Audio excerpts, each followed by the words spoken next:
is the Bloody Disgusting Podcast Network.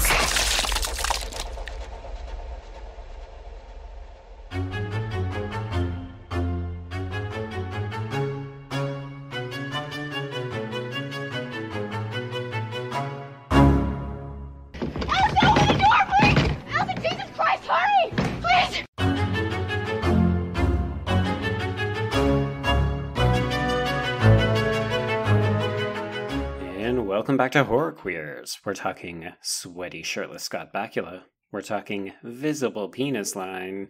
And we're talking dick hair. And I'm Joe. And I'm Trace, and we're talking really, really bad sex music. I was so certain that you were going to go with, like, forehead proboscis that I left it for you. No, and so, hey, no. I was going to go with the forehead butthole, but I have something later involving that. That's, I think, is really funny about how straight people and queer people see things very differently. Oh, man. This is a film that is filled with buttholes. We're talking Clive Barker's Lord of Illusions, everybody.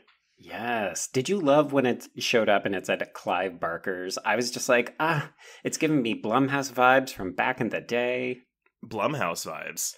Because you know how Blumhouse now insists on doing, Island. like, Blumhouse's Fantasy Island. I was trying to think of, like, okay, you know, you have, like, your Clive Barkers, your John Carpenter's blah, blah, blah, and Wes Craven's blah, blah, blah, but we don't really have that. I think maybe we have Jordan Peele. Like, I can't remember if it was promoted as, like, Jordan Peele's Us, but I feel like it was. Ooh, I don't know. I mean, it was definitely promoted as his film, but I don't know if it was, like, a above the title kind of thing.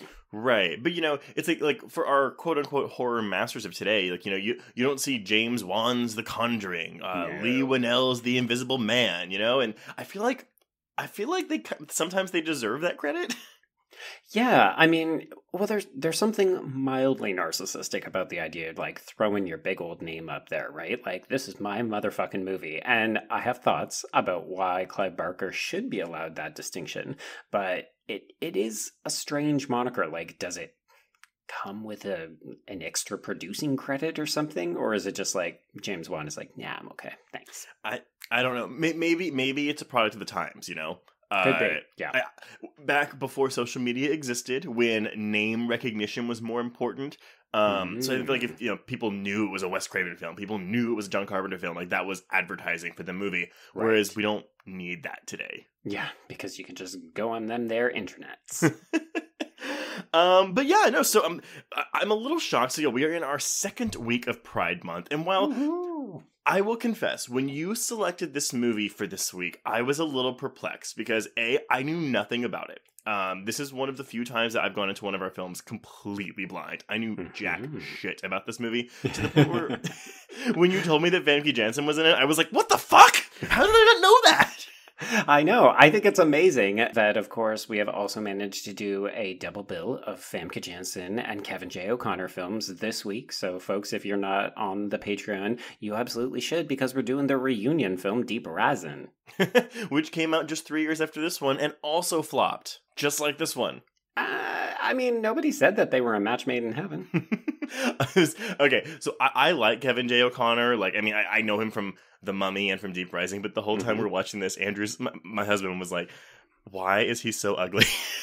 Oh, yeah, like the kind of actor that would never be cast in a 2000s and up film because he ain't pretty enough. Much less married to Famke Janssen in any movie. Oh, well, it's not love, Trace. No, she did not marry him for love. As we are told 50 times in this movie. No, because I'm sure Barker was thinking to himself, like, I gotta explain this. No one is going to believe this marriage. But I do, like, maybe, I don't know, like, the vibe I get from that marriage, like, because she's I think the words that she uses is that it's an obligation, and I'm just like, that sounds really rapey. Like, I don't, like, it doesn't sit well with me, but whatever. Oh, no, I mean, the implication is so gross. Like, it's good that you picked that up because she is a child when he rescues... Oh, spoilers for this movie. She is a child when he rescues her, so for her to be like, I felt obligated to then marry my rescuer, you're like, oh no, honey, sweetie, see a therapist, because that is the trauma speaking. And everyone, in case you have not seen this movie, it is streaming on Vudu for $3.99. That's the only place I could see to stream it. However, there is also a Scream Factory Blu-ray that went out of print just a few months ago. But I think that Blu-ray came out in 2014. But yeah, no longer in print. So if you want to buy it, it's about $60 now. Yep. Then there's eBay's. So to circle back around to the reason why we're programming this film. So circling back around to what you said before, this is actually not the original film that we had programmed for this week. So originally we had a Candyman tie-in, and that was going to be our sort of Clive Barker discussion, because I knew that I always wanted to talk about Clive Barker for Pride Month. But originally, this was going to be the weekend that Candyman opened. And instead, we have no Candyman opening, so I swapped it out for a different Clive Barker film, which is maybe better because this is true Clive Barker. It's one of only 3 films he's actually directed. Unless y'all are saying, well, why the fuck didn't y'all do Nightbreed? We already wrote about it in our article series almost just over a year ago to the day, so y'all can go read that. I just don't want to watch that movie again for a year. Yeah, it's a lot of movie, and to be fair, this is a lot of movie as well. Clive Barker has never shied away from doing exactly whatever the fuck he wants, and as a result, we end up getting some fairly loaded movies. Like, these are a little bit bloated. These are a little bit jam-packed with ideas, not all of which pay off, and I would say personally that I would prefer to watch Lord of Illusions over Nightbreed, even though I think Nightbreed is a more interesting failure. Lord of Illusions feels a little bit more streamlined for mass consumption while still firmly playing in the Clive Barker sandbox. I will agree with you. This film, so I'll be totally upfront, y'all. I actually did like Lord of Illusions, and I do prefer it to Nightbreed, but I do agree with your sentiment. Like, I think that there is more interesting things going on in Nightbreed, but maybe it was just because, like, I watched the theatrical cut of Nightbreed, and then I watched the director's cut, which is, like, almost 3 hours long, like, within 24 hours. So I got my fill of that movie. And so watching this, which it wasn't as tampered with as much by the studio as Nightbreed was, but I mean, they basically, the studio chopped out like 13 minutes of this film, which is in the director's cut. Which is the version that we're going to be talking about. So there may be a couple of scenes where if you did not watch that, you may say, oh, I didn't see that. It's a bit of a mixed bag. Some of the stuff you're like, oh, this absolutely should not have been cut out. It merits keeping in the film. And then there are other parts where you're like, this feels like padding and probably was a good idea to remove. Yes. And so I know that this film has amassed quite a cult following. I am fully aware of that fact. Sorry, did you tie that into the plot summary? Because the cult following of this film is not the same as the cult following in the film. Let's make that distinction. Wait, you mean you didn't fall onto broken glass and walk around on it for a little bit when you watched it? No, I went and I released a whole bunch of poisonous snakes onto my coworker at the reptile house at the zoo. I love that. I loved it. Oh, anything with snakes, I'm 100% there for. I loved about a third of this movie. Like, hardcore loved it. Like, hardcore loved it. Like I said, I loved everything with the cult. The first 15 minutes, which, by the way, the opening of this movie is fucking awesome. And I loved the last 30 minutes of this movie. But and then there's the middle stuff. I should have done my research, because doing it today, I was like, oh, everyone's calling this movie a noir, a horror noir. Had I been prepared for that, I might have been more at ease with this film. But everyone, in case you don't know, I don't like noir. It is not my favorite subgenre. It ranks just above westerns and things I don't ever want to watch particularly. And so, while I know that Scott Bakula's Harry D'Amour has a lot of fans, I could not get on board with this character or any of the procedural, like, noir-y detective stuff. Right. Yeah, you like Dick, but not Private Dick. Yes, exactly.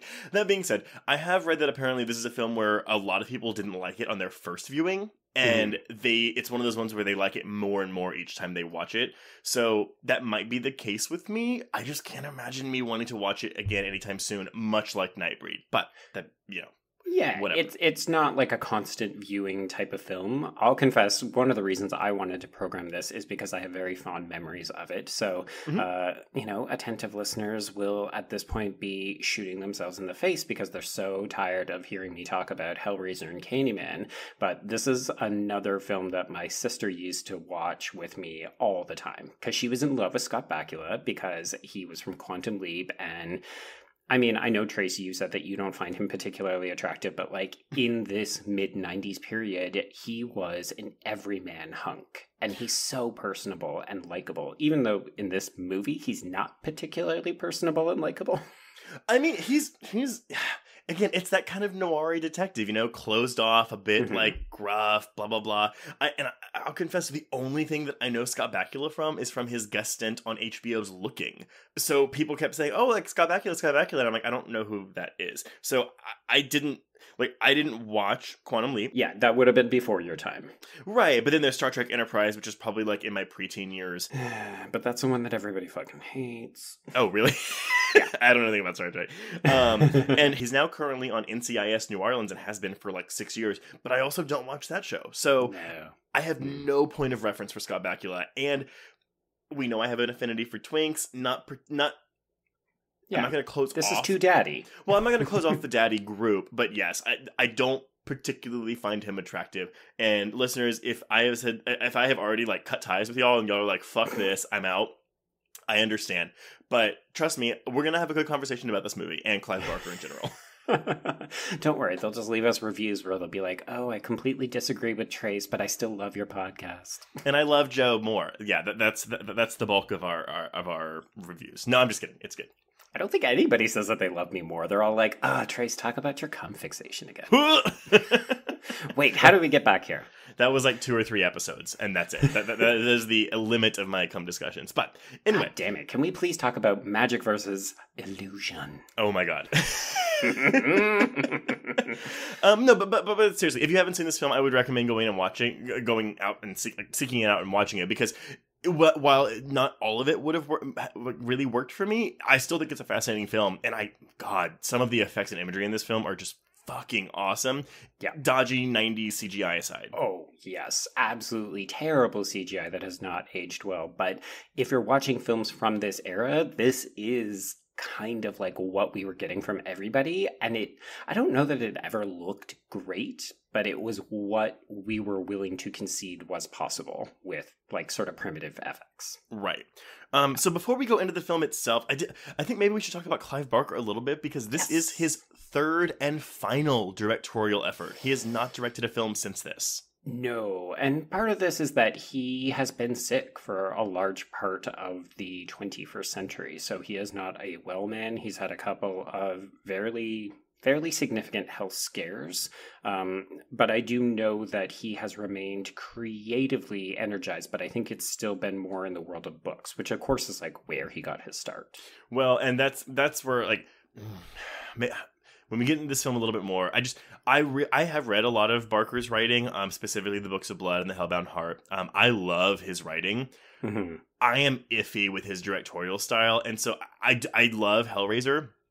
And I think the reason that film works much better for me than Nightbreed and Lord of Illusions is that it's even though there is a big mythology built into it, the overall story is very simple. Mm-hmm. Whereas with Nightbreed, it almost feels like he has all this stuff in his head and he puts it on the screen, but I feel like he sometimes forgets some things. And so it's like he just expects people to know everything he knows that's in his brain already. And it's not that I find it confusing, but it's like a simultaneously overstuffed and understuffed film.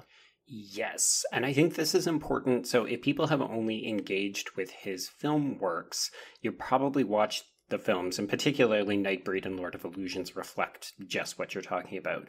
It's actually quite reflective of his writing style, right? Yeah. Where they're sprawling world building and like you're waiting to see if things are going to come together, and sometimes they don't, and sometimes they take like 1,000 pages to get back to, because he's almost more interested in just exploring things, and his prose is so poetic. Oh yeah. I think sometimes he almost gets lost in himself and the stories that he's telling, and that works in a book, because you can reread it, you can kind of jump around, you can take a breather.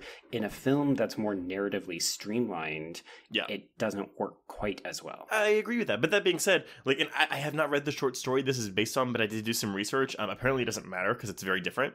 Yes, yeah. Even just like the opening is quite different. Like Swan dies immediately because he gets impaled, and then a woman that he's about to have an affair with gets eaten by a tiger. Yes. I'll do this really quickly, then we'll go back to Barker. But yeah, basically, everyone, if you have not read the short story, the only similarities is that Harry is attracted to Dorothea. Mm-hmm. Swan was an illusionist.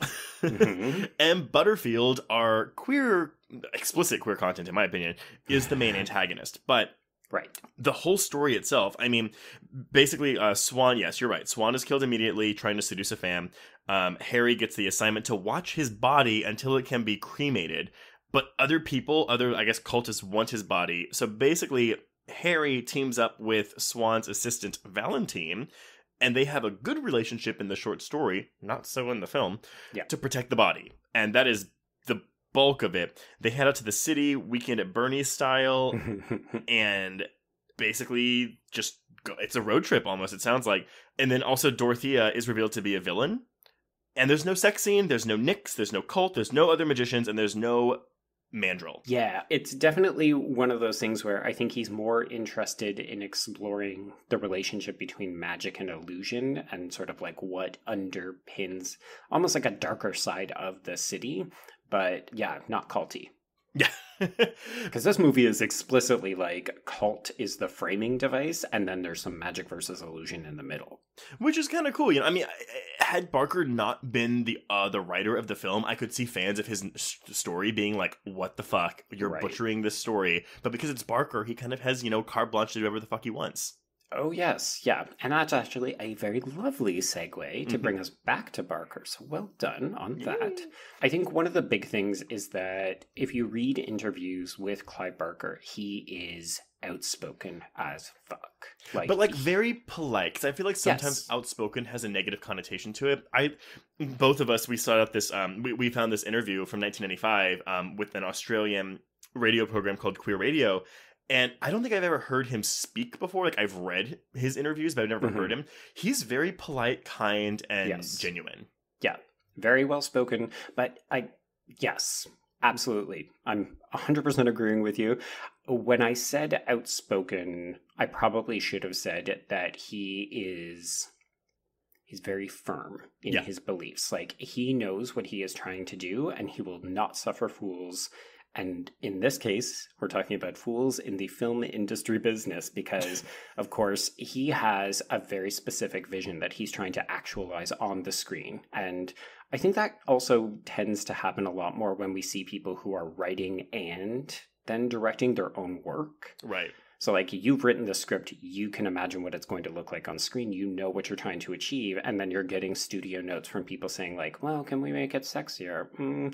I don't think we're going to be able to get that through. And Barker simply does not take those kinds of notes. So, like, in the case of Nightbreed, that's why we ended up with, like, a 25-year gap where his preferred vision of the film was not realized because there was major studio interference. I mean, there's 3 cuts of that movie. There's theatrical, there's directors, and there's Cabal. So much. And we will come back to that film one day because there is too much not to talk about. Like, I feel like we barely scratched the surface in that editorial. Oh, for sure. And yeah, y'all go read it, but don't worry. We will cover it one day, just not this year. Yeah. So with Lord of Illusions, I mean, he was coming off of that negative directorial experience. This is only a couple years later. So he was actually still active as a filmmaking creative.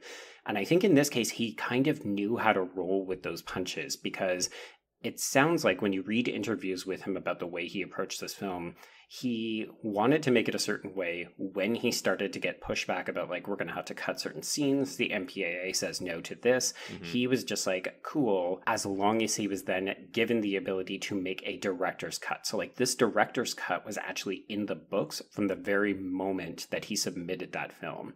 So he always knew that his preferred vision was going to be available at the time on Laserdisc. Oh my god.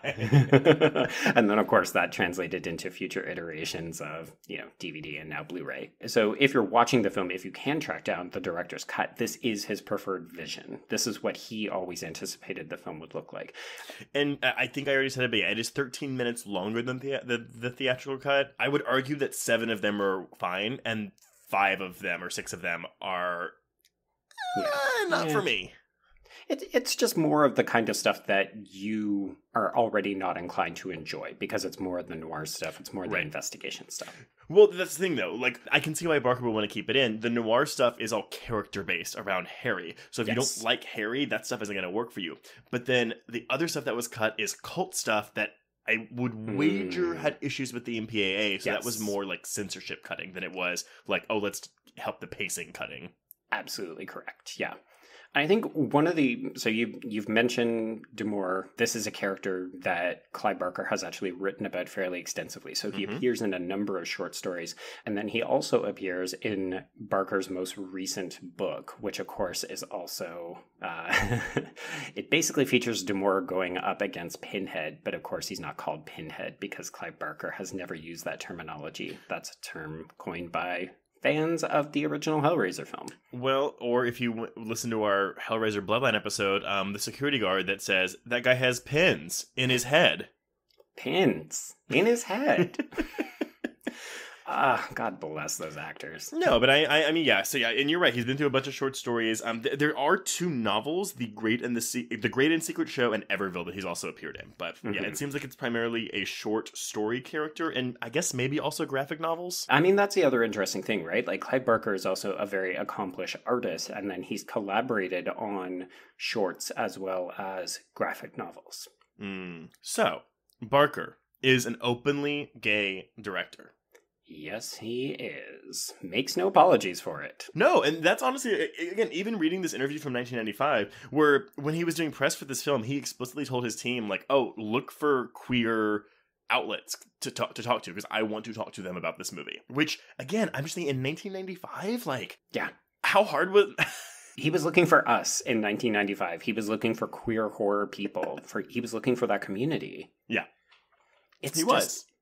I mean, I think one of the things, like, I have a directly personal connection to Clive Barker. Like, the way that he makes movies, the kinds of stories that he writes, speaks to me very strongly as a horror fan. I feel like it's very much shaped my trajectory of what I like, what I'm drawn to. The fact that he's erudite, but that he's, unconventional in his approaches to religion and, magic and that kind of stuff. Like, I love the different kinds of things that he's bringing to the creative process. But I think beyond my own personal connection, because of course it's not fucking about me, right? Barker is one of these icon members of the community who is out there literally shaping the world so that people like you and I could proudly proclaim, like, we are queer horror fans. Well, so yeah, I mean, cause I'm trying to think of like notable queer horror creators specifically, and I'm like, okay, I got Clive Barker, Don Mancini, but again, he wouldn't direct a film until Seed of Chucky, so he was just firmly like writing. I mean, I don't mean it's like just writing. Obviously, writing's really important, and then, I mean, who else is there?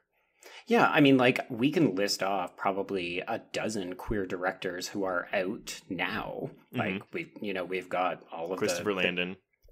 Christopher Landon, Adam Robitel, Chris Peckford. Like, Chris Peckover. Peckover. I thought it was Peckford.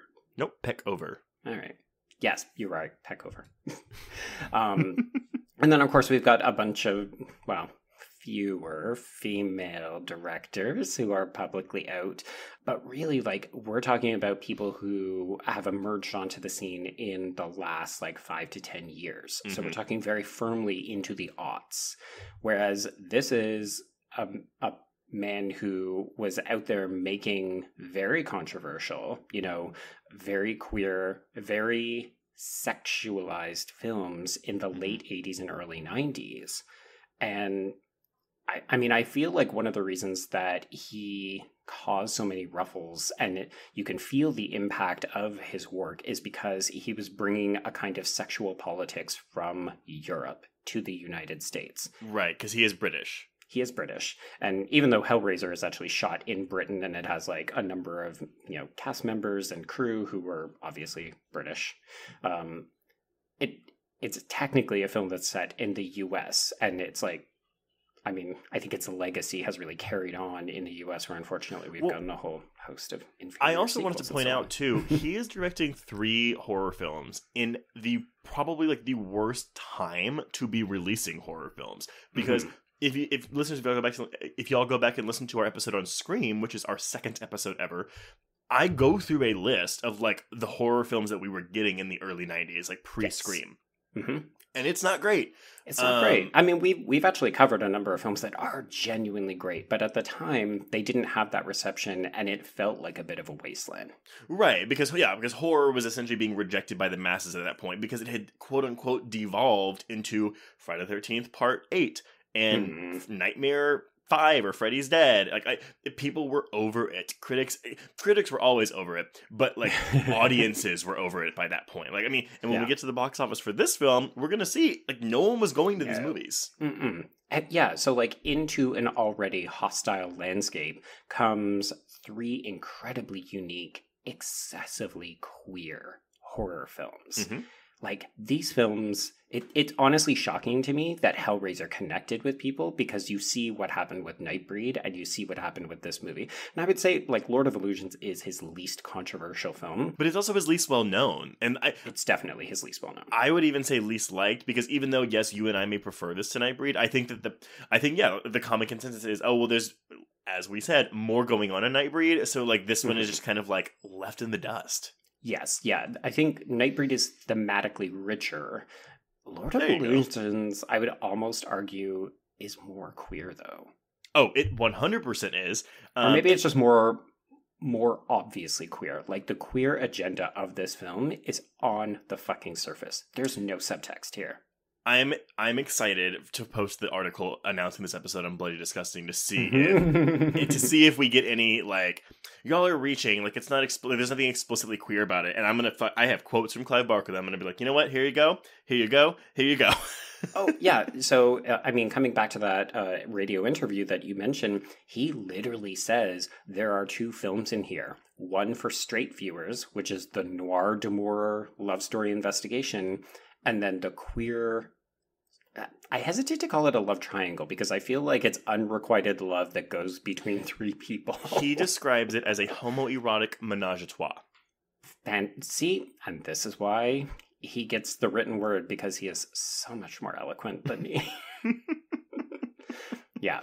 I mean, I don't want to belabor the point, because we have a whole film to talk about, but all that to say, I couldn't pass up an opportunity to talk about Clive Barker, and if people haven't read his work, seen his other films, you owe it to yourself, as part of Pride Month, do your fucking queer history, due diligence, seek out some Clive Barker and enrich your horror life. Yes, and I do want to read out one quote that, 2 quotes actually that he said about this film, and I think it'll be a good segue for us to get into the film, but basically, he said, I want as many people as possible to know that these imaginings come from a gay man who's happy to be gay. One who's making work which will be read by straight readers and enjoyed by straight readers. I add nothing special for gays in my fiction, but they are part of the world I create, and constructively so. That's one quote, but then he also says, I think you need a queer reading of this movie to get it. Oh my God.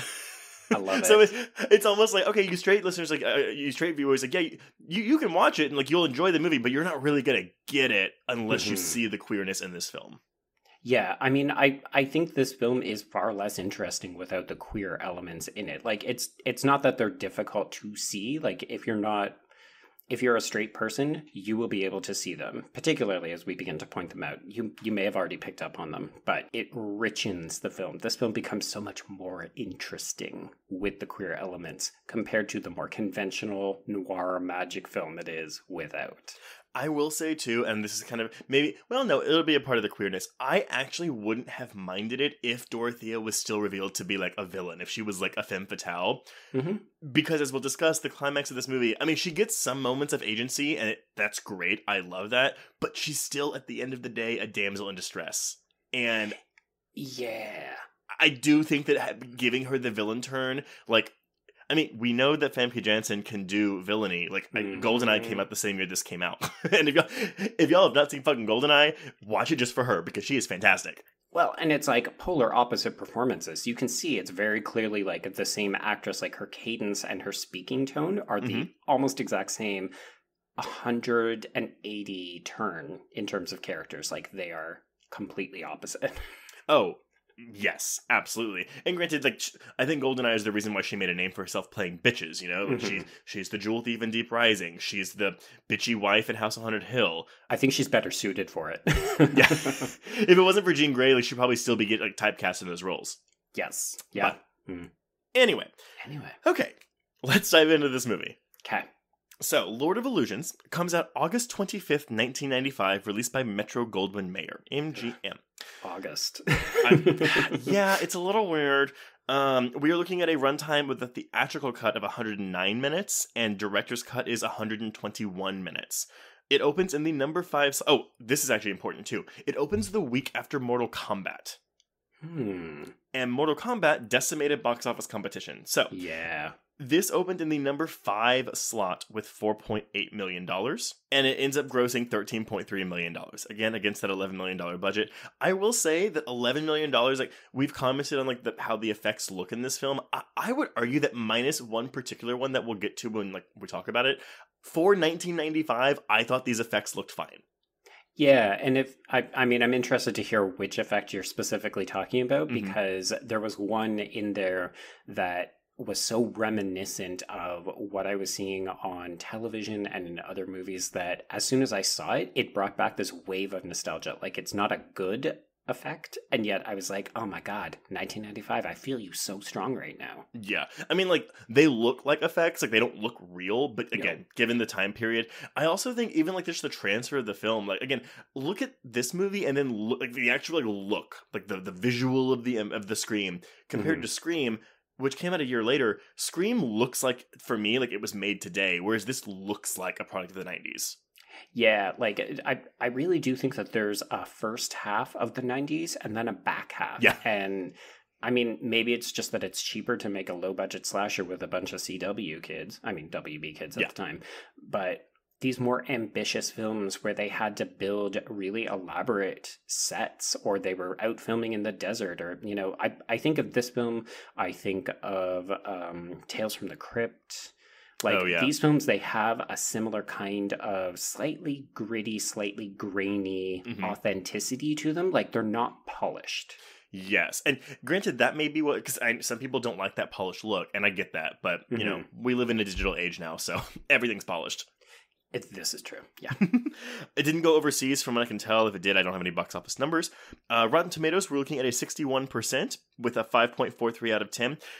The reviews for this film were fine. I mean, definitely better than Nightbreed, but Barker did say that he did read some profoundly homophobic reviews, specifically from the Midwest, when this film came out. And there were personal attacks against him in them and his gayness. Yeah, when I saw that, I tried to hunt them down. I will confess, if you go looking for reviews of this film, there's, like, virtually none available. Like, you can look at the Rotten Tomatoes, but there's no links to any of those existing reviews. So you can read Roger Ebert's, you can read, I think there's a Variety one, there's, like, one or two other ones, and then all the rest of them, there's no links available. So I was so curious to know what these reviews were saying. I mean, he paints a fairly obvious picture, but I'm just wondering, I mean, I think this is really fascinating and also very telling, right? Like, this is a snapshot into what queer and horror, and I'm separating them specifically, what they looked like at this time period. Like, I can't imagine Chris Landon making a movie now and somebody saying, oh, well, I ain't watching this gay dude's movie. Like, this gay shit. Yeah, like, it's the kind of thing, I mean, they might have been small reviews from maybe individuals or smaller papers, but again, like, can you imagine seeing homophobia in a film review? I mean, no, and this is like, I can't, but no. But, like, this is the shit that Clive Barker took because he was a publicly out figure. Yep. So thank you, Clive Barker, for helping to pave the way for more queer horror. Exactly. We are looking at a Letterboxd score of 6 out of 10. Barker directed the film. It is his third and final one. He also wrote it, which is important.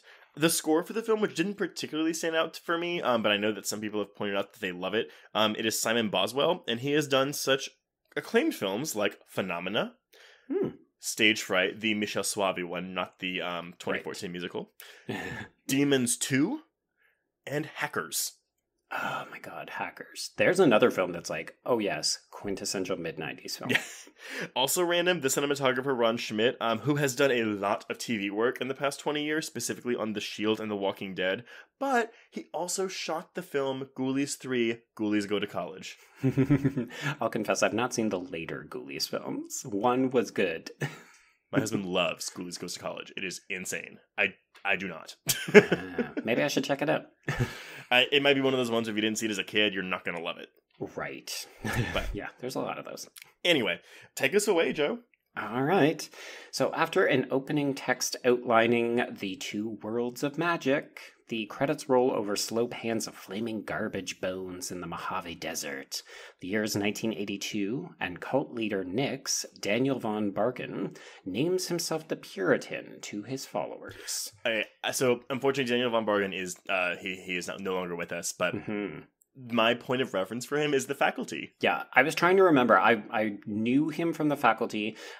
I feel like he was on some other like television shows or something, and this felt like a weird departure. I mean, I don't. He may have been. He did a lot of small film roles because he's in Silence of the Lambs. He's in Basic Instinct. He's in Thinner, and yeah, he's this is the test guy in The Faculty. Right. Okay, so you know what? Scratch that. I don't know him from television. Then it must just be that these smaller, other kind of very memorable roles. Like when you say, "Oh yeah, he's in The Faculty," I guarantee you, a bunch of people are just like, "Yes, he is." Got it. Yep. Yeah. I actually think he's also quite great in this, in part because he's got almost a comedic sensibility about him.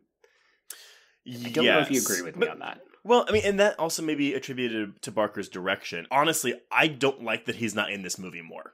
Oh, 100%. The film suffers because Nix is a really dynamic personality, and he brings a lot of the conflict to the film. It doesn't work for me, and maybe not for you. Again, for you noir lovers out there, I know you love the Scott Bakula stuff. I actually don't mind a lot of the middle sections of the film, but I do enjoy Bakula. I do like noir, and to be honest, I kind of like a lot of the magic stuff in this film. Like, the world feels interesting to me. I do too. I think, honestly, for me, it's mostly the scenes between Harry and Valentine, a good chunk of which also were director's cut material, and that's like the extra character development that Barker was talking about. Right. I find those, like, I almost fell asleep, like, watching some of those scenes.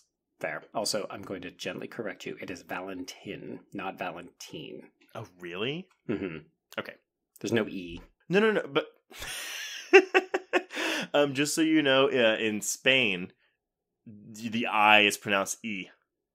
Oh, really? Yes. But like Dorothea, the whole movie, she's like, Valentine. She's white. So, anyway. But in GoldenEye, what's the Hagrid guy's name?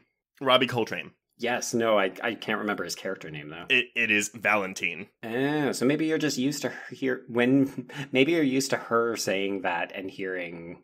Maybe. Listeners, let us know. God. Also, Famke Janssen's in 2 movies with a character named Valentine. Right? In the same year. We were hard pressed for names in 1995. Clearly. But yes. Yes. So Nix he has declared himself to be the Puritan to these followers. They are completely infatuated with him. So let's cut outside as we touch base with Butterfield, Barry Dell Sherman. Gay! Holy moly. So our introduction to Butterfield, he's a tall, very skinny, slightly disheveled looking man. He's sitting on a porch. He is wearing short shorts that could be described as a thong. And a crop top in 1982. Yes. Mm-hmm. And he's made to look a little twinky here. He does not look twinky when we fast forward 13 years. Mm-mm. But I was literally like, oh, there's our gay. Yeah. And the funny thing is so I haven't seen this film in a little bit, but I watched it with my sister all the fucking time back in the 90s. I remembered Butterfield as a character. I was like, oh yeah, the henchman character. The minute he shows up on screen on this rewatch, I'm like, holy shit, how was I missing this character the whole time?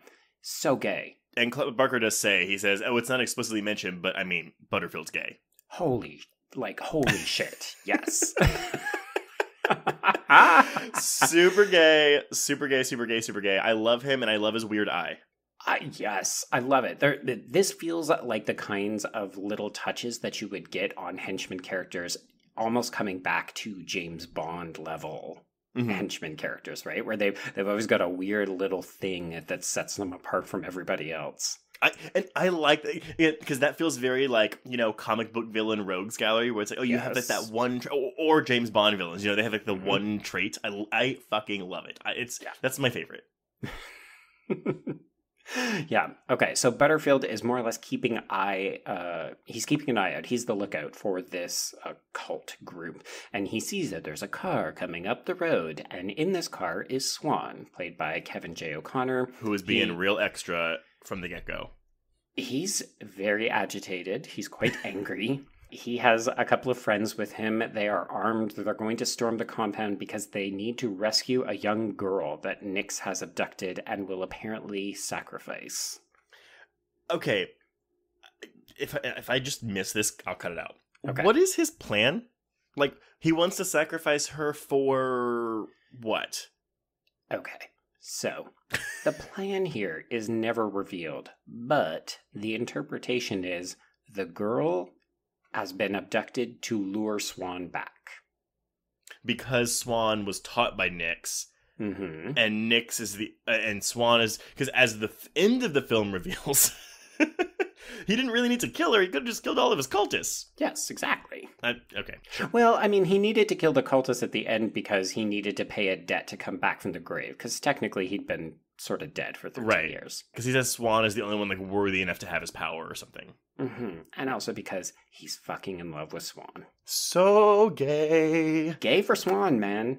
Hashtag gay for Swan. Yep, gay for Swan. There's our episode subtitle. There we go. So Swan is here to collect this girl and prevent her from getting abducted. They are all former members of this cult who have presumably walked away. They have escaped the indoctrination process, and now they're coming back. So they know what they're heading into. They know that these disciples are dangerous, that they can't be trusted. You know, we see Jennifer Desiderio, played by Sheila Tusi, get her hand stabbed because she's not paying attention. That's a really good effect. I winced when that happened. It hurts. Yeah, absolutely. I do want to say, so this, what is essentially a cold open, even though it takes place after the opening credits, it is 14 minutes. It is awesome. It feels like a climax. And that we essentially get this same climax at the end, only double the length, but it's still awesome again. Yeah. I think it proves the power of these images, right? Like, there's something super compelling about a cult at the best of times. Yeah. And then this cult, like, I think one of the things I really like about this is that this cult feels dangerous. They do. And when we get to some stuff later, we'll get to really see that.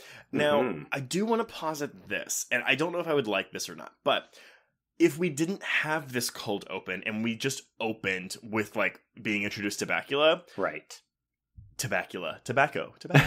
Tobacula, because he's always smoking. It would give the film more of a mystery feel. Because, again, if you don't have this cold open, you don't know what's going on. And so I wonder if it would have involved me more to, like, try to piece together what was happening in the film.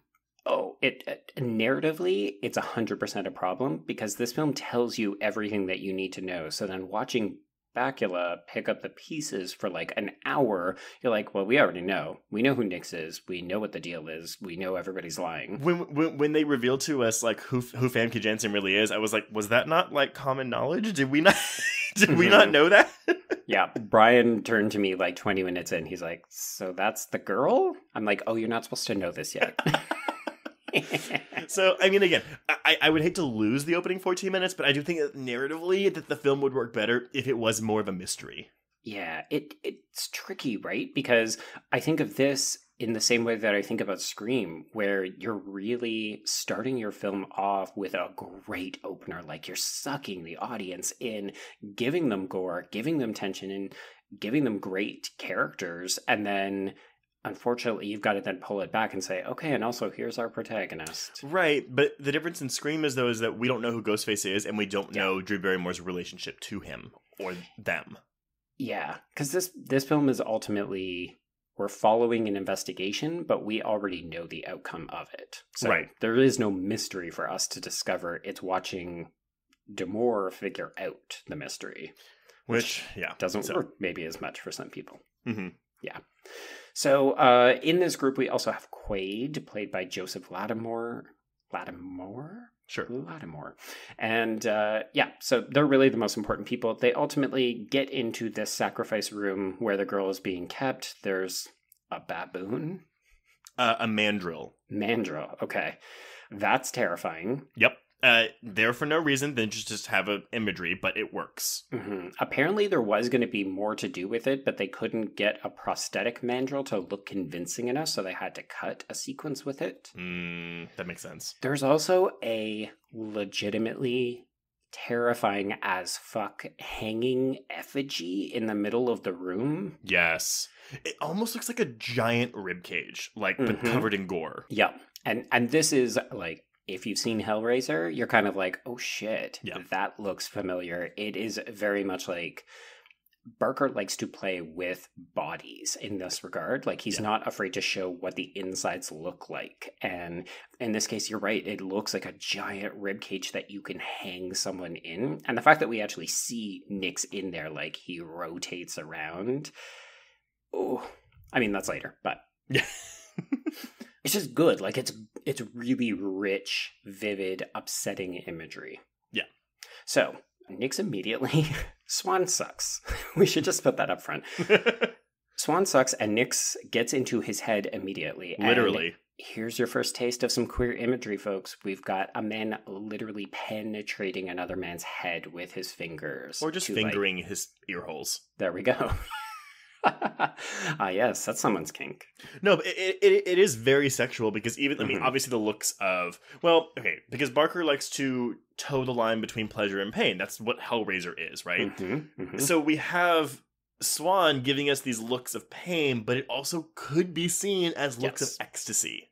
Yes, and we'll find out. I mean, we get a visual representation in this director's cut of what happens when you are on the receiving end of Nix's vision. So you get to see what people look like on the inside, kind of like at the end of the world. I like these effects, though. I called it the skin peeling off effect. I don't know a better way to put it. But they basically shed their skin like a husk, and it's a wet, alien-looking organism underneath. Right, but it's like clearly like whatever CGI they were using in the 90s or like whatever kind of effect it was, and it doesn't look great, but... No. It's again $4.95. I was like, you know what? That's kind of impressive. I like that. And it works because it's so clearly hallucinatory. Like the edges of the framing like start to get a little bit blurred, so you get the impression that what you're seeing is not reality. Yeah. So Swan is sort of down for the count because of these visions, but because Nix has been distracted doing this, he's left himself open. So he is shot 3 times, once by the girl, once by Quaid, once by Jennifer, and this allows them, he's still not dead. He's just kind of momentarily down for the count. And this allows Swan to then bind him with an iron mask contraption that has blood activated screws. When this is happening, I was like, oh, I'm gonna like this movie. Like this was so awesome. This was also an issue with the MPAA. Basically when Swan is biting his finger and pouring blood on the screws in order to drill the mask in, that whole bit was basically like shots of the blood were just cut out. So I think the mask is still in the theatrical cut, but a lot of the shots and the close-ups of the screws are removed. Yeah, I remember that you can very clearly understand what's happening. I don't remember that we ever see Swan like bite his finger. So I think you just see the screws going in. Right. It's just one of those things where you're like, this is why the MPAA can eat a bag of dicks. Well, and that's a more quote-unquote forgivable cut, like cutting out the entire, like, fingering the head, which apparently that wasn't even the MPAA, it was for pacing issues. Oh, God. And I'm like, if you're gonna cut some shit, leave that in for pacing. It's like, what, you think you're spoiling the end of the film? No, you're actually, you're establishing what Nix can do. You're establishing your fucking villain. Yeah, exactly. So, Nix is now silenced. He can no longer speak, which of course is part of his power, and it's very culty in that regard. And the group is like, okay, so we're going to bury this body and call it a day. And where we would normally get a title card, though, we get to see Butterfield run away, sit on a rock, or perch himself on a rock, and scream, cut to black. Yeah. I do wish we had the cut to title card here. I thought that would have been a really cool way to do it. Yeah, it's a bit unusual that we open with the title card and then we get the opening text, which doesn't make sense in the context of this opening. Mm-hmm. Like, it almost would have worked to have saved that. Well, and that's why I think, though, that watching it again, knowing what this... Because, again, I mean, I walked into... I didn't know what this was about. I didn't read... Sometimes I'll try to read the Wikipedia plot summary before we watch a movie just so I can, like, have a knowledge of it going in. Mm-hmm. I did not do that with this movie. And so first time watching this, you are putting a lot of pieces together. Yeah. Like, what kind of film is this going to be? And this opening tells you it's going to be a certain type of film, and then it pulls back. Right. Yeah. So we flash forward to New York 13 years later. So we are now in the present, 1995. And we meet Private Dick Harry D'Amour, played by Scott Bakula. And very quickly it is established that he has ties to the occult, and he is still haunted by a recent exorcism. Ooh. Which, honestly, all the flashbacks to his exorcism were giving me major shades of The Serpent and the Rainbow. Oh, okay. Yeah, which would have come out before this, right? Yeah, I think that was like 88 or around that time. I'll confess that this to me is one of those classic Barker dropped lines. Like, you 100% think that his experiences with this boy, with the exorcism, with the touch, the darkness, D'Amour, is going to ultimately play a larger part in his journey. And instead it's just like, yeah, he's got some ties to the occult. Well, and going back to cutting out the opening scene, you make your cold open that exorcism as your introduction to Bakula. Yeah. I mean, maybe it makes it a more conventional film, and that's not Barker's style. Yeah, which I get. It's just one of those things where this imagery, again, is very confronting. It's very exciting. Like, it has a certain essence of Hellraiser and also Nightbreed. Mm-hmm. And it looks good. Like, you kind of wish that there was a little bit more of it. Because you really only see it twice. Yeah. Yeah. So... We're introduced to Harry. He immediately gets a case that sends him out of New York and over to LA, which almost begs the question, like, okay, is it that important that we saw that he was from New York? Because the short story is actually set in New York. Well, as we discussed in our Hellbent and Killer Unicorn episode last week, yes, it is very important because they are different people. This is true. Yeah. And kudos to this film for actually making LA seem a little bit more sinister. I mean, I'm watching the current season of Penny Dreadful, and that show cannot find the scares in Los Angeles because it's so fucking sunny all the time. Mm-hmm. Mm-hmm. So Harry goes to LA, and he's on like a routine idiot case where a guy is trying to claim insurance money, and he's following him. There's a little bit of comedy banter, a little bit of dick if you're interested in that. I am, and I wrote it down. I was like, we got some titties, and because with this and the movie that we're covering next week, which I won't spoil yet, there are also instances of women whose breasts are out, but like their tops are still up, so it's like their breasts are partially out, like hanging over their tops, and it just looks so uncomfortable to me. Yeah, it's not sexy either. No, it's not. But we do get this guy's ass, and yeah, some pubes and all like kind of some dick. Yeah. it's foreshadowing for things to come. Yeah. So he's trailing this guy. This guy leaves, he goes to a fortune teller, and then immediately runs out. And this is really where D'Amour starts to get sucked into the case, because he stumbles onto something much larger, which is the murder of Quaid from the opening. So Quaid is 13 years older. He's now running this fortune teller shop. When Harry goes into this room, he is confronted by a very interesting tweaked up gentleman. I called him Metal Teeth. It sounds like another Bond villain. It's Jaws. I should just called him Jaws. It's White Trash Jaws. White Trash Jaws. There we go. Meth head Jaws. Yeah, like this guy I think is very clearly meant to be on PCP. They don't talk about it, but the way that he can punch holes in doors, that he can recover automatically from fights, that's like, I do not have pain centers. I am high as a fucking kite. But you're burying the lead because we are reintroduced to Butterfield, who is wearing... Oh my god. These gold, either spandex or leather pants that constantly show the outline of his dick. I mean, at first I was like, because like leather pants, like, they can get bunched up and you're like, okay, whatever. No. It was full like cock and balls. I was just like, you know what, Clive Barker, you know what you're doing, and I approve. I'll confess, I'm pretty sure he wears, I think, women's clothes and or kind of sex clothes. Yeah, I mean, I think, yes, yeah, he does. Nevertheless, they all have that fetish wear to them. They are clothes that are probably not meant to have a penis in them. Mm-mm. Yeah, there is not that space for it, and as a result, the penis must go somewhere, and that is out towards our faces. Constantly. At all times. I think he wears it for the rest of the movie. He does. I mean, he wears it well. He looks good in them. And whenever I saw updated Butterfield, I was like, I mean, girl, you're kind of a fashion icon. New Butterfield. New Butterfield. New Butters. Jesus Christ. So Butterfield is there. He has now become an expert in some kind of knife play chakra because Quaid has approximately 8 knives in his neck and chest and face. Well, it's mimicking that tarot card. Right. But yeah. It reminded me, because this would have come out 7 years after Child's Play, but it reminded me of the scene in Child's Play when Chucky kills his black voodoo guy with a voodoo doll. Very on the nose, yeah. Didn't love it, but whatever. I mean, I think, again, this makes for an interesting looking scene, right? Because it's lit by candles, the table is set for a reading, we've got cards there, and then we've just got this man sitting at the end of it with knives all through him. But he's still alive. And it's horrifying, and I'll reiterate, this film and imagery, like, it's perfection. Yeah, it's good. Like, you just keep wishing for a little bit more of it. Maybe that's the gore hounds in us.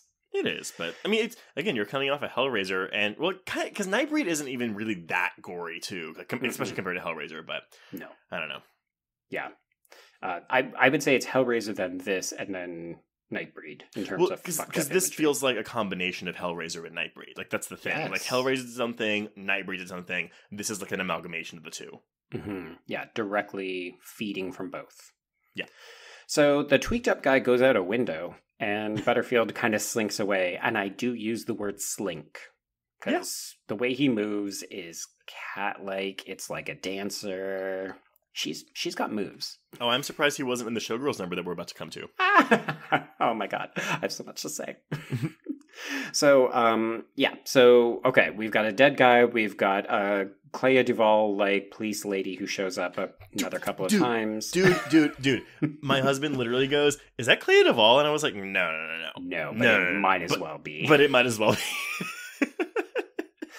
Yeah, this is Clea Duvall from now traveling back in time to 1995 and making a cameo appearance. That's exactly what it is. This is what got her role in The Faculty. Exactly. But I'm a cheerleader. This is how she established her cred. I will become this lady. So we'll leave that murder scene behind and we cut to now Swan. He lives in a giant mansion because he is an illusionist and he is married to a woman named Dorothea, played by Famke. And I do love this, Clive Barker apparently picked her photo out of the hundreds of initial submissions and just declared, this is Dorothea. Yeah, it's interesting because in the book, she's basically all of her descriptors are how fucking hot she is. So it kind of makes sense that you end up with Famke Janssen because she's a former model.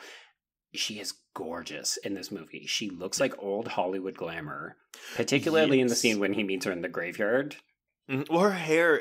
Well, yeah, that's the thing too. I wonder if he was also trying to trick readers who thought that she was gonna be a femme fatale type character. Oh, and that's why she's kind of dressed even her hairstyle. Yeah, which I don't know if I love, but it looks good on her.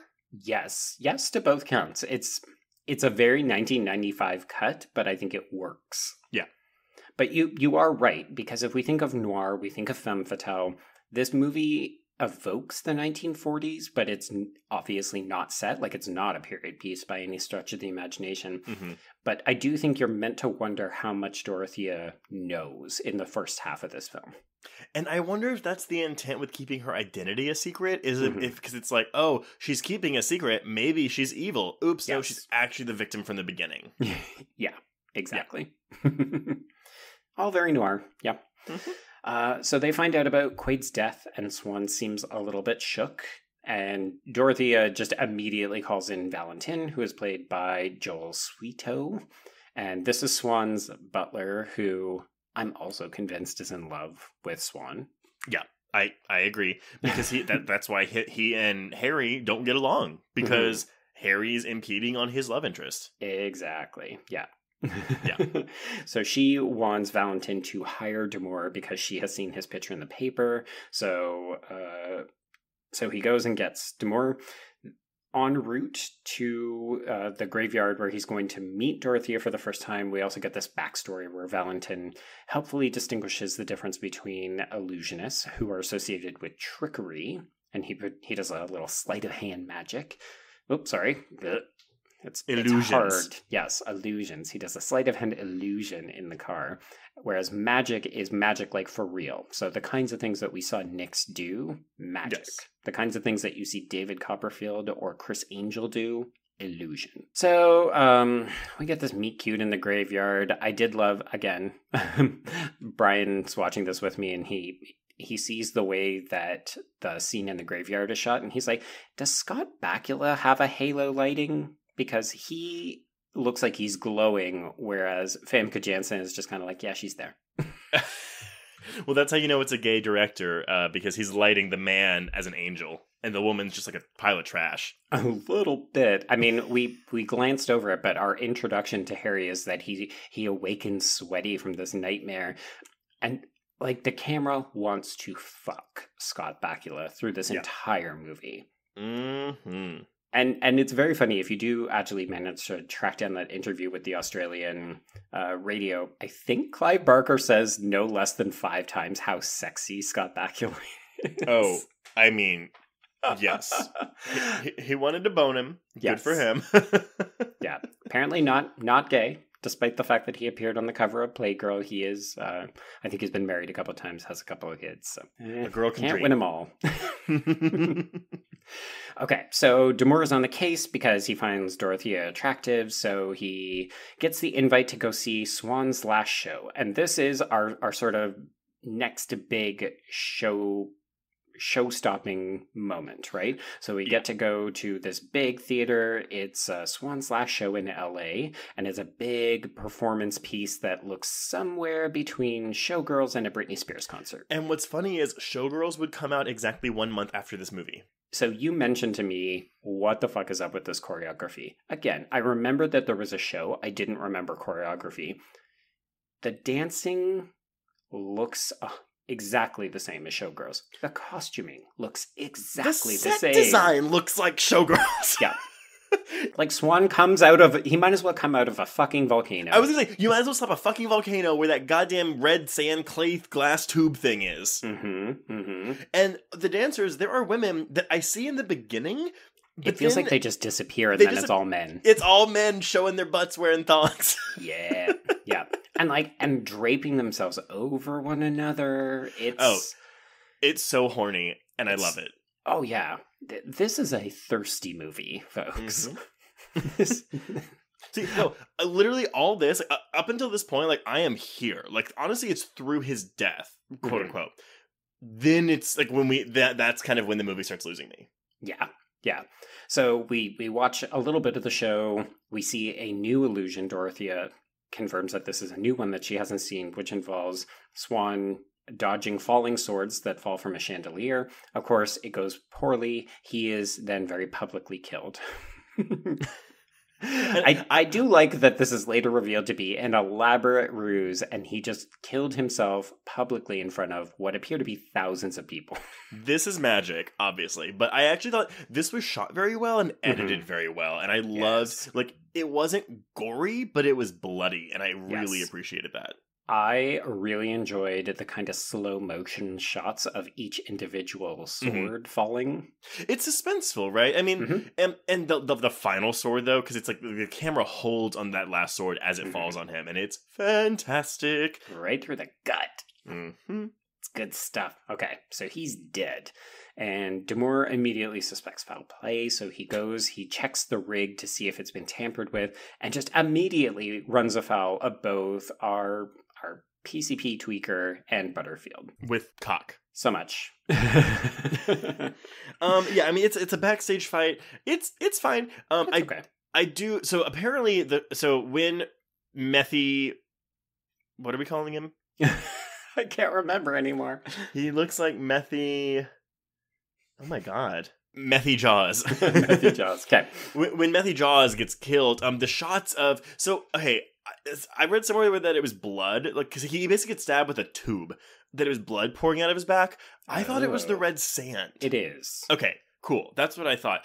Those shots are not in the theatrical cut. Those are only director's cut stuff. But Really? I loved it. It was so cool looking. Yeah, I mean, yeah, it looks really good. It feels like an original death, and it's kind of fun because it feels like an immediate callback because we just saw somebody get impaled through the stomach. Yes. He gets fucked by this sand tube. Mm-hmm. Yeah, you just kind of see him like standing there in climax in his little like tights too. Yeah. What kind of thug wears tights? Honestly, I thought Butterfield was probably hard at this point because I think his cock outline was even bigger than it was in the last scene. Jesus Christ. So much visible dick line. Whew, okay, it's getting hot in here. So, let's take this action to the Magic Castle, which is apparently a real thing in Los Angeles. Magic moments. Oh, that was a choice. Which I'm going to assume is the actual Magic Castle's theme song. I don't know. Do we want it to be? It's kind of... It's creepy. But it's something. We do get lovely character actor Vincent Schiavelli in this scene, who has done a shit ton of work, but I mostly know him from Batman Returns. Yes, yeah. I think he also appeared briefly in an X-Files episode, if I'm not mistaken. He's one of those, but he's had like 2 books written about him. It's insane. Really? Sadly, also no longer with us, but yeah, he's one of the most recognizable character actors of like the 80s and 90s. And his bit in this is really fun. I do want to briefly highlight the fact that you did send me a text asking if the old man that Demore meets was like... Stan Lee. A low rent Stan Lee. Yeah. I thought it was Stan Lee, and I was like, that's cool. He's making cameos before the Marvel movies. Mm-hmm. I mean, it could be him. I tried to look in the cast, couldn't really figure out who it is, but if it's not, let's just imagine it is. It is not him. So he is allowed entrance into these private meetings where Vinovich, who is Vincent Schiavelli, is holding court with the Magic Circle. And this is where it's a bit of an exposition dump, but it's also the kind of classic Barker, let's talk erudite for 5 seconds. And yeah. So we're talking about saints and messiahs and how they were all illusionists, but they can reproduce miracles if asked to. And Demore at one point actually says, oh, does their work have associations to heaven and hell? Which, of course, is like the Hellraiser line. So, me jizzing off in the corner a little bit. And Vinovich clarifies that we're actually talking about divinity and trickery. So really, these are the themes of this movie. It's association of what is trickery and what is true magic, and what are the associations with something like divinity, because of course this is what Nyx fashions himself to be when he proclaims himself to be the Puritan. Well, I mean, even going back to Nightbreed, where it's like, oh, the beasts, the monsters are your outcasts, those are your queers. In this one, like, all of the men that are part of this homoerotic menage a trois, well, I guess, no, never mind. My third line is gone, because I was like, oh, they're all magicians in some shape, way, or form. But Demore is not. Damore is not, but he's also the odd man out in this film. Like, he's constantly the one who doesn't know what's happening, and really, at the end of the day, he's kind of the least effective. Like, he literally needs Swan to help him defeat the bad guy. Yeah. And Dorothea, come to think of it. Listeners, y'all can enlighten me. You know, if y'all have read more of Barker's work, because I've never read any of Barker's work with the Damore character. Right. If he is more compelling in the written word... let me know. I just don't find him particularly compelling in this movie. It's weird because Barker is actually on record as saying that Scott Bakula is the embodiment of the character, and that actually informed then the subsequent book, The Scarlet Gospel, which is the one I mentioned where Damore faces off against Hellraiser's, well, the High Priest. Yeah, the High Priest. And that was written like 5 years ago. Yeah. But it seems like Barker, I think, has some kind of interest in this character, but from what I gathered when I read the short story, he's very much just a private eye. Yep. Like a private eye with a bad history. And I won't beat the dead horse. Like, I've made my thoughts on this character very clear. Yeah, I mean, he's the audience surrogate. He's the one who just kind of like moves the investigation forward. The problem is that because we know what's happening, it's just not as exciting for us. So, and because he's just a bit more of an abrasive character, he's not even lovable in that regard. Mm-hmm. Yeah. So all of this doesn't really come to anything except for the fact that we learn that there's a room in the magic castle that is locked, and there are only 3 keys, but it presumably hides some secrets that Swan might, basically that Damore needs to get access to if he's going to proceed with his investigation. So put a pin in that. It'll come back later. This is a very like Indiana Jones sequence too with this room. Yeah. We're not quite there yet, so we need to get introduced to Billy Who, played by Lauren Stewart, who is an up-and-coming illusionist, so this will be Damore's confidant who will help him break in later, but this is also where Damore first starts to hear of Nyx. So, he fills in Dorothea about the investigation, she hears Nyx, she freaks out, Valentin is eavesdropping all the time, he hears Nyx, he freaks out, blah, blah, blah. Yeah. Damore goes back to Quaid, sorry. No, whenever he calls Famke and he's like, Nick, does the name Nyx, like, I actually like her acting in this scene because she like drops the phone, but she also catches it with her other hand, but she's also like so visibly shaken. I was like, good for you, Famke Janssen. You're doing a good job acting scared. Yeah. Over a phone call. A name on a phone call. Well, I mean, if she had been through what she had been through, I'm sure you'd feel the same way. Oh, this is so true. Like, these characters need therapy, not magic. Yeah. And this is also the 60th time that she says she didn't marry Swan for love. Yeah, oh my god. There's your drinking game for this movie. Oh my god, yes. Yes, yes, yes. And, okay, but I know we touched on it.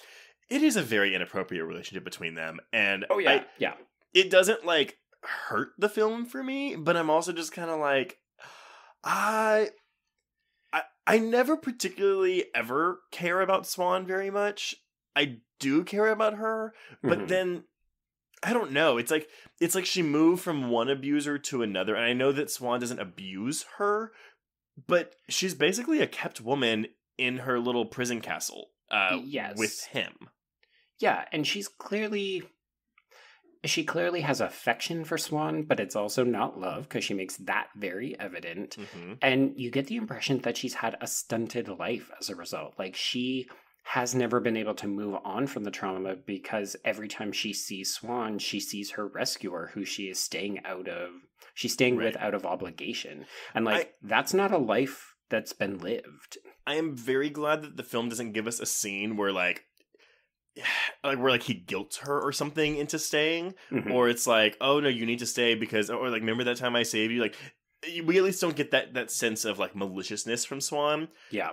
But I'm also kind of like, but we aren't really given enough explanation as to why. I mean, I get it, you know, she felt obligated. She is trying to be safe, blah, blah, blah. But I just feel like there's more there that could have been discussed. It's an odd relationship, too, because the problem is between the heterosexuals, quote unquote, in this film, there is no chemistry. So she has no chemistry with Swan. And even though we're meant to believe he actually does love her, because it becomes a giant plot point at the end of the film, there's no, I mean, I like Kevin J. O'Connor. I don't think this is his greatest film.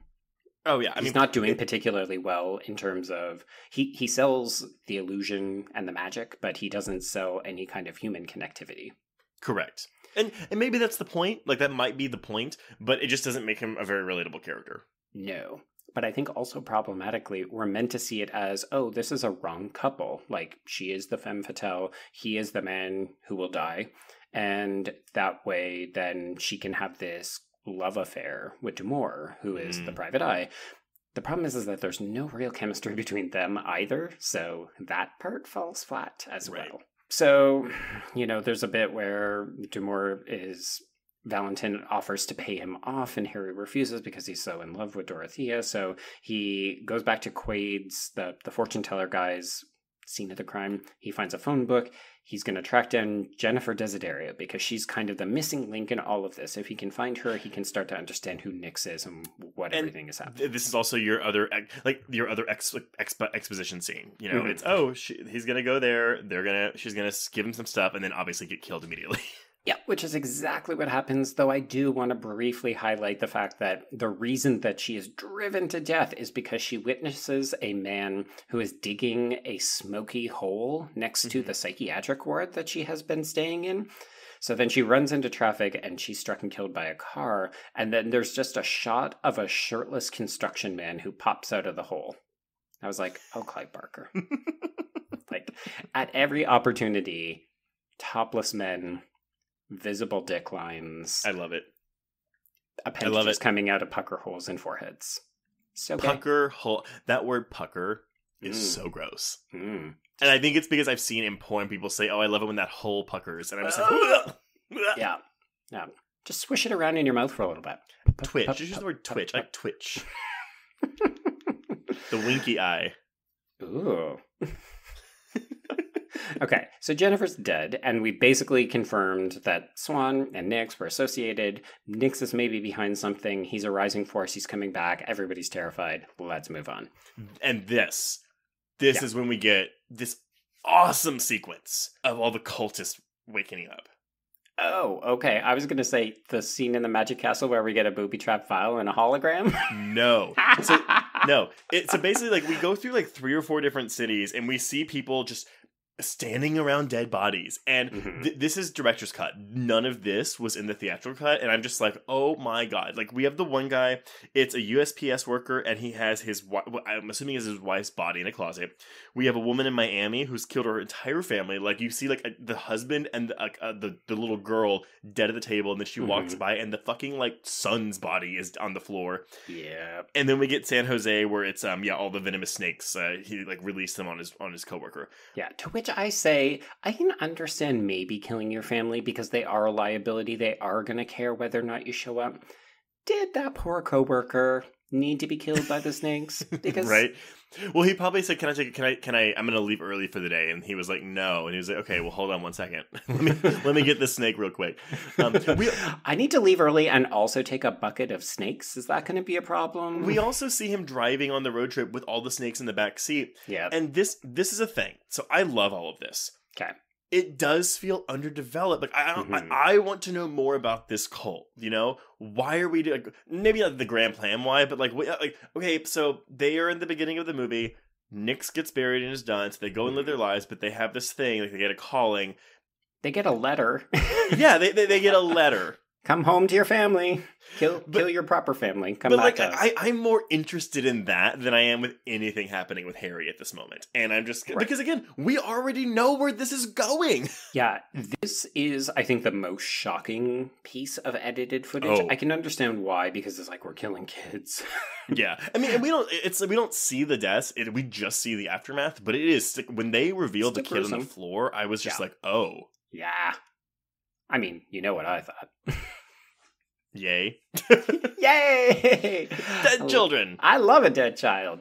It's just shocking to me that this is a good scene. It's an important scene. I don't think at the end of the day, you don't... No, you know what? I was going to say, you could do without this because I guess at the end of the day, you just need to know that the cultists are there, but it doesn't make sense if you don't see them leaving behind their other families and their old lives, because why would they just have stayed at this place for 20-something years? Well, here's the thing where your first plot hole might come in. Because, most of the extra stuff up until this point, besides the gore in the opening scene, is like, it's extra Valentine and Harry stuff. Mm-hmm. This scene with the cultists leaving their homes and the scene that we get with them next where they get to the place and they're just kind of walking around like looking at each other, that's also director's cut material. So the first time we see the cultists again after the opening is during the climax. Yeah. So it's like, oh, they've just been sitting there the whole time? Yeah, which doesn't make sense, right? Yeah. So I like that this is added in because all this stuff with the cultists is great. Yeah. Again, folks, if you can track down the director's cut, there's a little bit of extra padding, but then this kind of stuff makes it worth it. So worth it. Okay, so as I mentioned, locked room sequence in the Magic Castle. There's a fun booby trap thing. It is very Indiana Jones, you're right. There's a hologram, which I'd rather not talk about. Oh my god.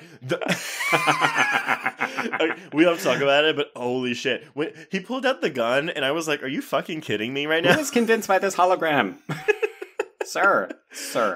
I will admit that I thought it was a ghost monster. I didn't realize it was a hologram. But even then, I was like, that's not going to work on a ghost monster, dude. But then, of course, it was a hologram. And I was like, well, that's still not going to work on that hologram.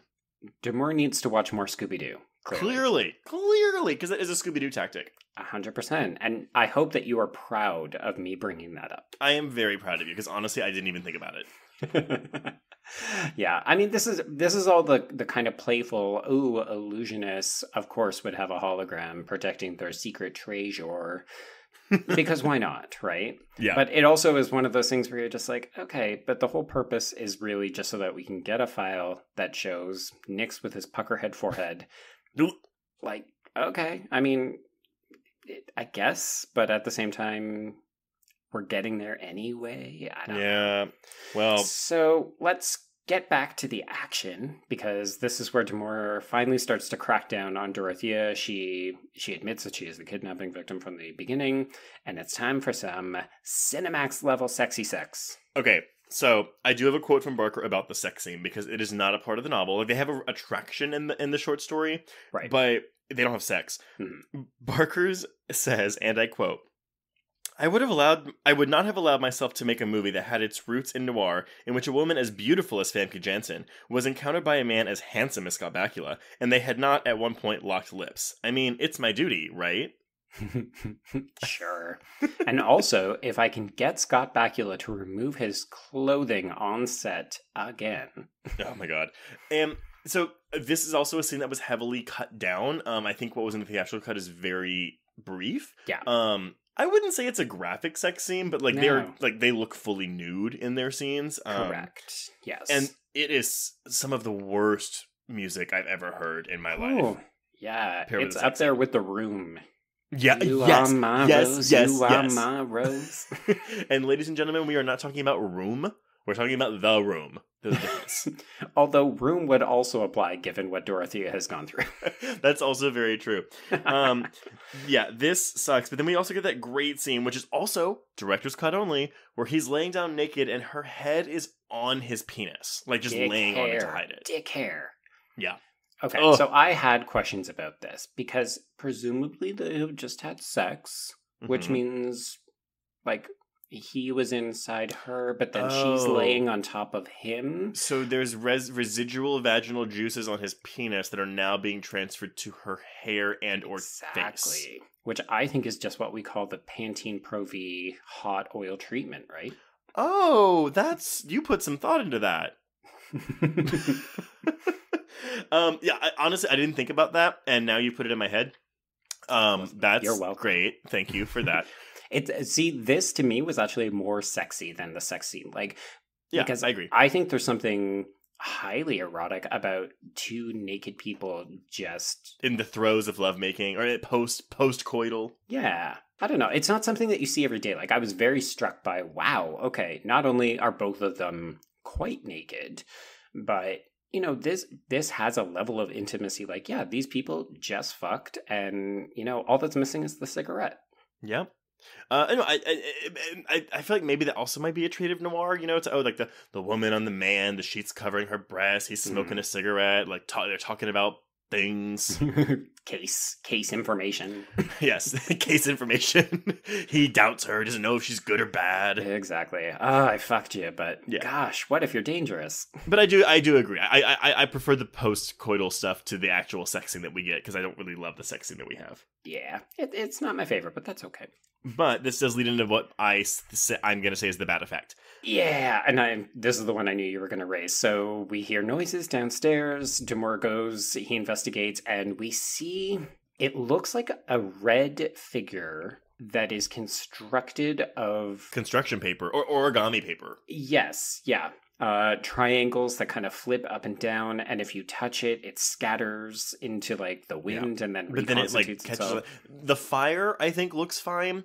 The origami thing looks like total shit. It looks so bad. So the reason that I said this doesn't bother me, I mean, I fully acknowledge it looks like garbage, but if you go back and you look at things like holographic depictions of human beings in things like The Lawnmower Man or a TV show that I highly encourage people to seek out called Prophet with Adrian Pastar, they had this kind of feel to the FX work. See, this is like the Langoliers for me. Oh, wow. Okay, so you really fucking hated it. That's because you should not be name dropping the Langoliers unless you are like, oh, that's a steaming pile of shit. I mean, I think I kept seeing people talk about the bad effects, and I was like, you know what? I don't think they're that bad. And then I saw this, and I was like, oh, girl. So this is the depiction of, like, this is our distinction between illusion and magic, because this cues Harry that Swan can't be dead because only someone like Swan could pull off an illusion, aka well, this is magic. Yeah. So I think it was important for them to distinguish it visually from the other kinds of things that we had seen. And I think that's actually why we have a hologram before, because it's like, a hologram, that's an illusion. This is magic. Yeah. I agree. I don't think it 100% works. I do actually kind of love it, though, when she touches it and it scatters and goes down the hall and then, breaks the flower vase. The idea is there. It's just like they could not get it executed properly. Yeah, I mean, $11 million. And you know what? And that's what I'm going to say. For $11 million, which granted would have been about $22 million nowadays, it does look good for that money. Mm-hmm. Yeah, I mean, it does what it needs to do. It stands out compared to a lot of the other things in this film. It feels very much at the time. 100%. Mm-hmm. So, as I mentioned, this is the cue that, of course, Swan is not actually dead. So, Demore opens up the casket. He desecrates the corpse. And, just rips off the jaw of this, mannequin corpse. Yeah. And Valentin then confesses, yeah, okay, that deadly illusion was totally fake. Swan's actually alive. Let's cut to the funeral, because, of course, Swan is such a fucking narcissist that he can't resist seeing the turnout. He has his hair in a ponytail, and he is rocking a Vincent Price mustache. It was a choice. It was a choice. It is a look. And then he almost drops a car on Harry. Yeah, Harry's like, hey, so you faked your death, but you basically left your wife to hang, and I know about Nyx, and Swan just says, car. That's the thing, right?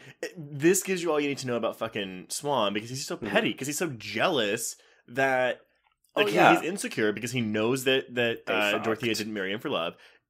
And because I guess this is the first time in Los Angeles that Dorothea's ever been approached by another man. Yeah, whereas in the short story, you get the impression that not only is Swan stepping out on her, but that she's probably also stepping out on him. Right, yeah, for sure. But the movie does not make that turn. No. Swan just comes off as very petty, but again, if you wanted to pull the lens back a little bit, you could also argue that he is dealing with a whole shit ton of trauma as well. He is technically a former cultist who has escaped that and then had to go back and kill his oppressor. Yeah, he's Martha Marcy May Marlening it. Yeah, exactly. That is a deep cut, and I approve, and people should go seek that movie out as well. It's super fucking good. Cult movies. Mm-hmm. Good times. It's actually the first cult movie we've ever covered, isn't it? Maybe. I won't swear to it, but maybe. Okay. I mean, I've been drinking, so I will swear to a lot of things, but I probably don't know what I'm even saying. Okay, so this produces a reluctant team-up. So Demore and Swan, Team Swamoor. Sure. No, I'll work on that. But then, because we have this new twosome, we have to get rid of the member of the previous twosome, which means Valentin is going to be removed. Yeah, so thankfully, this is where things start to pick back up, because it's 100% Nyx is coming back. We're getting rid of all the players, which means it's time for motherfucking Butterfield to come back. He shows up, he hacks and slash at Valentin a little bit. And then sits on his face. Sits on his face. The framing of this shot, it is Valentin looking up at the sky on the ground with fucking Butterfield's thighs, like squeezing his face, basically.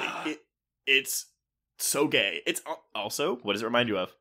100% Xenia Onatopp. Yes!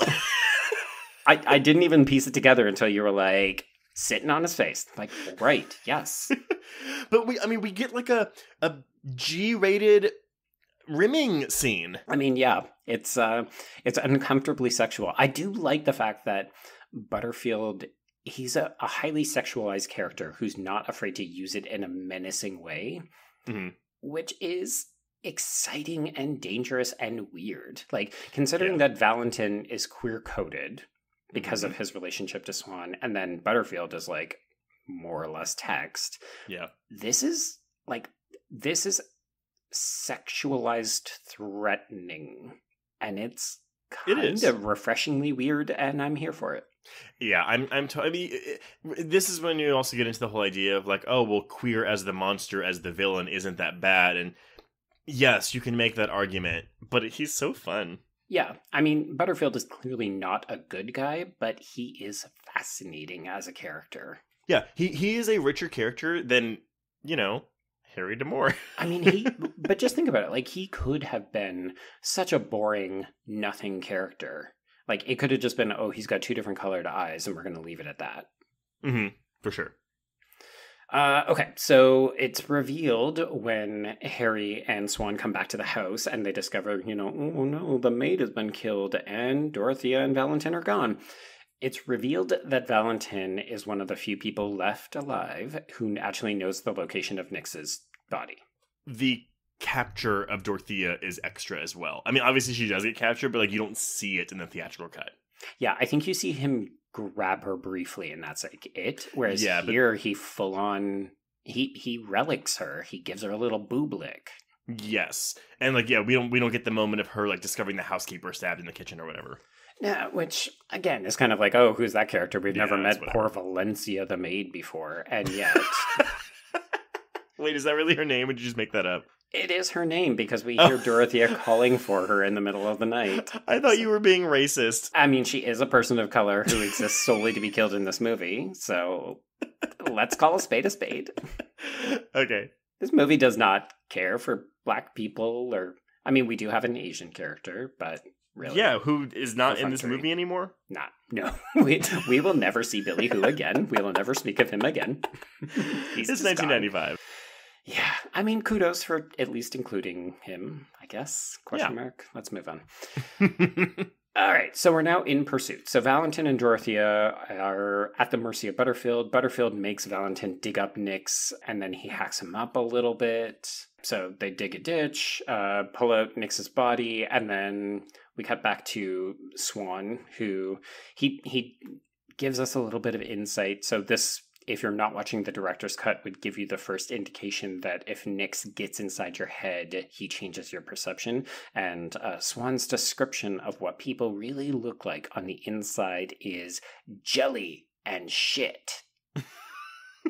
Okay, Swan. Thanks for that. I'm not gonna lie, I missed that line, but your delivery was on point. Just I mean, jelly, sure. Shit? Oh, okay. See, I would think shit makes sense because there is shit inside of your body, but not jelly. But they have a jelly look to them, don't they? I mean, yeah, in Clive Barker's vision, absolutely. Very true. Okay, so they're basically one step behind. They discover Valentin in the hole. Valentin then dies. Blah, who cares? Yeah. Let's move back to the cult shack. This is where we see the cult members, and they've all begun to congregate, but of course they still look like regular human beings, so we need to dirty these fuckers up. And that they do. Ooh, It's genuinely upsetting watching these people just hack away at their hair haphazardly and throw it into the fire. Mm-hmm. There's hints of a sexual energy, like people look like they could begin fucking at any point. It's very carnal. It's very carnal, Yes. which goes with what Barker normally does anyway. Mm-hmm. Like, it's all about it. There is a sexuality to this. Like, they are gaining pleasure from their dehumanization.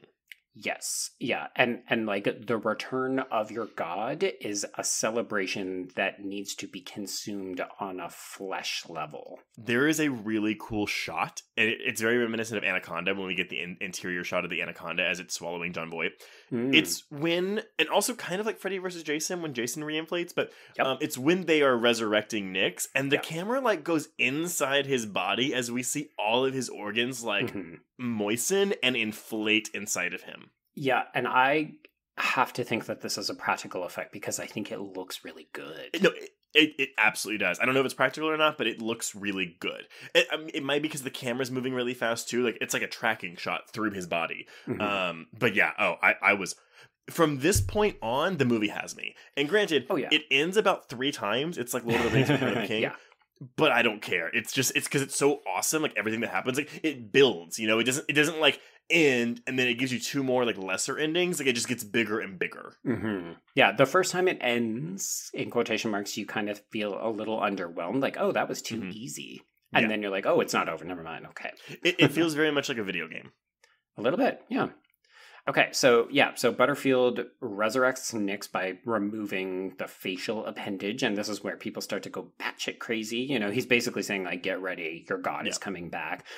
They start breaking glass, and they want to fall on their knees for it, but that's technically after Nix has come back.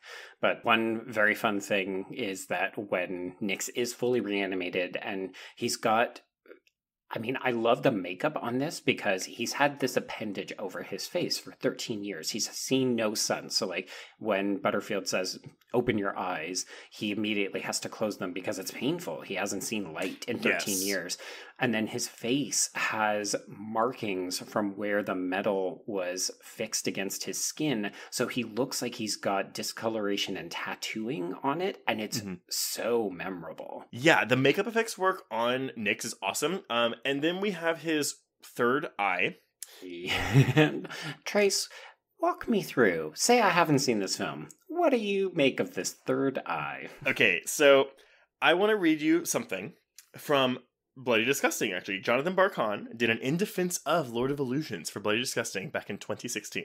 And he says, or Nix's third eye, which is rather grotesquely turtle-heading in and out of his forehead, making for a visual that falls under the it's gross, so I'll laugh gag. Now, I wanted to bring this up because it's the difference between... Are you going to say it's the difference between a straight man and a gay man? Yes. I think this is a sensibility that queer audiences might have a different kind of read on. Well, because when he says turtle heading, I just imagine an uncircumcised penis, because like that's what it's referred to. So it's I'm just like, okay, so straight audiences view this thing as like a penis type thing because he's a man, right? Whereas queer audiences are like, oh, that's an asshole. Yeah. Like that's a flat out puckering winky eye butthole on this guy's forehead. And it should be said, because we've not really talked about it, but there will come a moment where, in order to, you know, we've mentioned it briefly in passing, there's a moment where Nix has to sacrifice his followers. And it's this great special effects sequence, but part of what happens is that he collapses a part of the floor into a pit that he hovers above, holding Dorothea. And the pit also looks like a butthole. It does. It has the wrinkles around the hole. Yes, exactly. So you're visually cued in all of these different capacities. And one could argue, you know, like, oh, it's a good symmetry. Like, he is connected to the hole. The hole is his power. It's where he's going to, like, you know, call up hell on earth and ruin everything. But also buttholes. Ladies and gentlemen, if you so I know that women like they have I've seen Fried Green Tomatoes, so I know that women like to take classes where they hold mirrors under their vagina and like look at their vagina. That's clearly a thing that everyone does. Are you now encouraging people to look at their pucker hole? Yes. If you haven't experienced your own or someone else's butthole, please do it. If it grosses you out, just take a shower first, and by always. Like, don't just do it if you feel uncomfortable. Like, always take a shower first. But yes, please, pro-rimming here. Very good activist of that. I was going to say, if you have difficulty looking at your own in the mirror, may we recommend seeking out a sexual partner? Yeah, that look you at someone else's. Investigate their own. Yeah. Really get in there, get to learn it. Go full handmaiden, like, POV butthole shot and just kind of observe it. Oh, okay. And then stick your tongue out. Right. So yeah, these cultists are dead. They get sucked into quicksand. I mean, okay, so this is for me the most memorable sequence in the entire film because I think it haunted me a little bit as a teenager because I would have seen this when I was probably 14 or 15 because I would have seen it on video. Yeah. And I just remember the moment where the ground falls away and he's hovering with this woman. She's shrieking and he calls open a storm in an underground cavern kind of place. These people, party like it's the opening of The Matrix 2. They're dancing in the rain and then the ground just turns to goop and they start to get sucked in.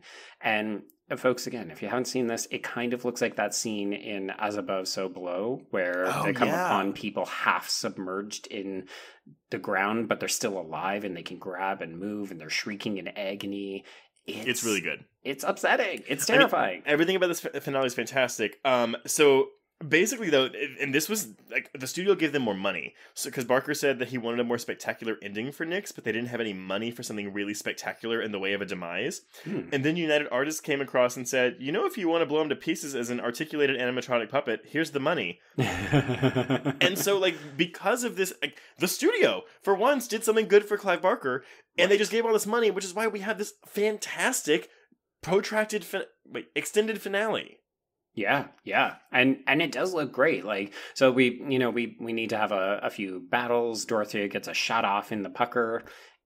Swan's brain explodes inside his head, but he's still alive. He's still alive. Yeah, apparently it just causes some minor bleeding of the head.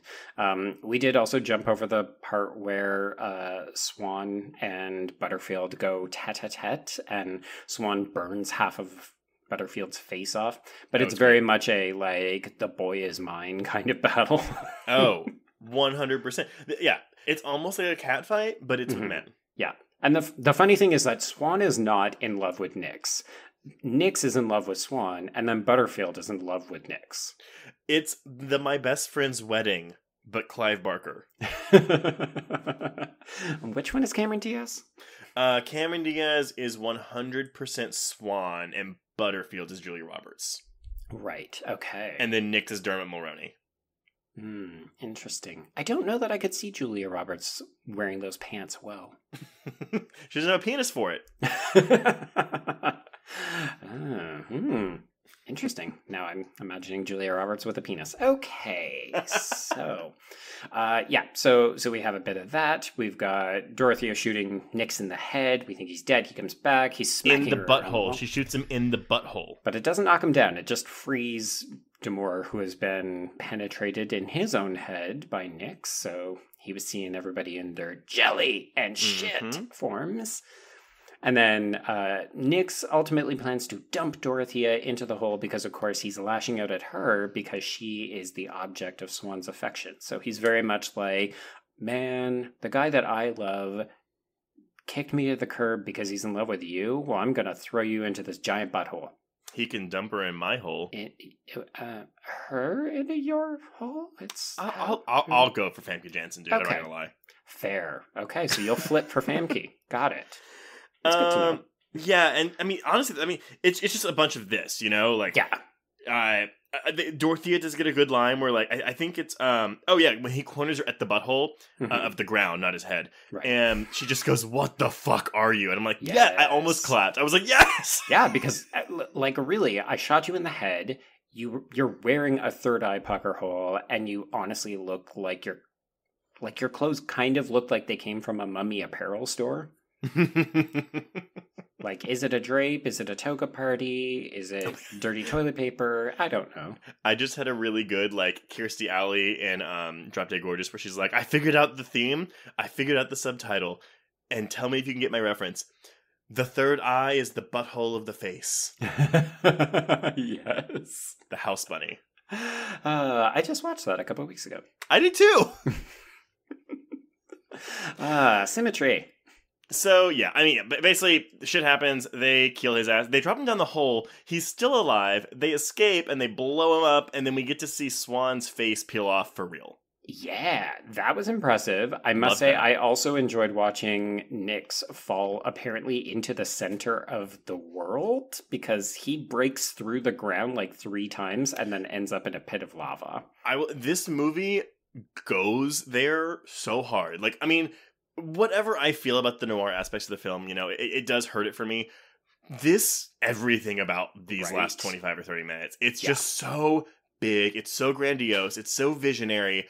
Bravo, Clive Barker, dude. Like, this is awesome. Yeah, I don't know that it would have been sustainable at this kind of energy level because it would probably be exhausting, but there's a case to be made here. Like, the cult stuff is so good, and all of this stuff, like, it's filled with what the fuck moments, great action sequences. I mean, I think I remember in the credits that I can't remember who does the makeup, but I saw that some of the practical effects, like the prosthetics and that kind of thing, it's Greg Nicotero. Mm-hmm.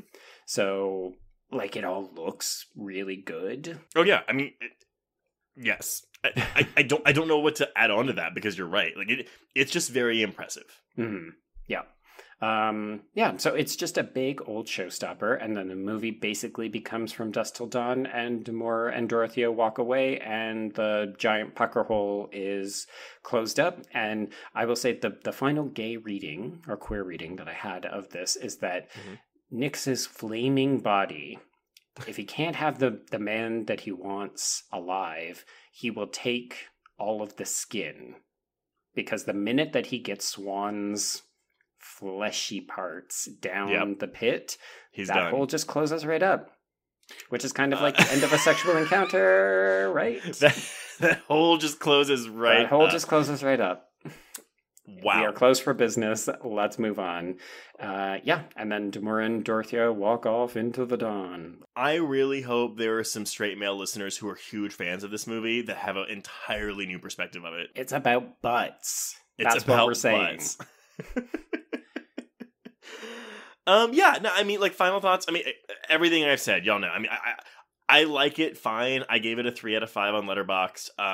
I love the beginning. I love the end. I'm just kind of meh about everything in between. Yeah, I'm a little bit more positive. I think I started at a 3 and this moved up to a 3.5 on a rewatch. Mm-hmm. It's not a perfect film, but I think it has a lot of fun. The imagery is highly memorable. It feels like a Clive Barker film. I like that there is a weirdness in it.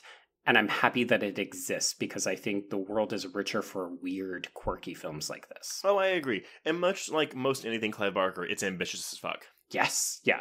And that's why I think it's so messy, because he's got so much he's trying to cram into this. And you're just like, dude, like, not everything can fit in the butthole. Sometimes you got to cut back a little. Sometimes you need some poppers. Unless you're in Canada and those are illegal. Yeah, exactly. Okay, well, I mean, any final thoughts for you? Nope, I'm good. Cool. So yeah, before we announce what we're covering next week, we do have quite a few announcements. We were on Movie Oubliette discussing the 1997 creature feature The Relic. We were on Nightmare Junkhead discussing the 2006 creature feature Black Sheep. It's like we got a type. It's like we got a theme, but hold out and we'll tell you why that is. Yes. But yes, if you'd like to contact us, you can visit our Horror Queers Facebook page or join our Facebook group to talk to other listeners. Tweet the show at Horror Queers or Instagram us at Horror Queers or email us at horrorqueers@gmail.com. It's a lot of Horror Queers. A lot of Horror Queers. I am not tongue-tied. If you have 2 seconds, please head over to Apple Podcasts and leave us a rating or write a review. We've been getting a good influx of reviews, so don't stop those. Visit teepublic.com, TEE Public, for Horror Queers merch like t-shirts, stickers, and mugs. And if you want even more content, please visit our Patreon page at patreon.com/horrorqueers, because we are doing, amidst coronavirus again, a creature feature theme. Yeah. So, we have episodes on arachnophobia, the aforementioned Deep Rising, Yes. And an audio commentary on one of my favorite creature features, Snakes on a Plane. Oh, fuck. I actually haven't seen Snakes on a Plane in a while. You know, it was really hard. Everyone, y'all know we had a lot of choices for creature features for this, and we went with these. But I think it's going to be really, really, really fucking fun. I think so too, yeah. Arachnophobia's got some seriousness. Deep Rising is just a blast. And then Snakes on a Plane is ridiculous. I don't think you remember how humorous Arachnophobia is, but yes, it is the most serious out of the three. But what are we covering next week, Joe? All right, we are taking it back to the 80s for arguably the pro-queerest slasher film that no one has ever seen. So we're going to be checking out Butcher, Baker, Nightmare Maker, aka Night Warning. And listeners, if you've never heard of this movie, that's fine. This is a little hard to find, but basically you can go to a site called Ronin Flix, Ronin, and I think Flix is with an X. They do have the Blu-ray available, but it's $30. However, if you want to go the free route, you can actually search Butcher, Baker, Nightmare Maker on YouTube, and the full film is there. I believe it's about 93 minutes, and that's what we watched for this to do this. It is a poor transfer. It looks like a VHS. It's a VHS transfer, yeah. Yeah. I mean, it's fine. Like, you'll be able to hear it fine. You'll be able to, like, see everything fine. But it looks like a VHS, basically. So don't expect, like, high definition unless you buy that Blu-ray. Yeah, and the only reason that we would ever encourage people to check out a film on YouTube like this that's not, you know, like 100 years or like the license is revoked, it's just because this film is really difficult to find. So you're either stuck with that quite expensive Blue, which is worth it. It's worth it. We've had good reviews from people who have told us they own it. But if you can't get that because of whatever reasons, the only other option that you have is literally this YouTube option. Yeah, it's not streaming anywhere for money or for free except for YouTube. Yeah. And I would reiterate that I would suggest that you do watch it because we are teaming up with a very prolific queer horror podcast next week for that episode. Mm-hmm. And that's but we're not going to say who. You're just going to have to tune in. Tune in next week for Butcher, Baker, Nightmare Maker, a.k.a. Night Warning. Yes. But on that note, we can cross out Lord of Illusions. I'm sorry, we can cross out Clive Barker's Lord of Illusions. Thank you. Give the fucking man some credit. Yes, and cross out Horror Queers.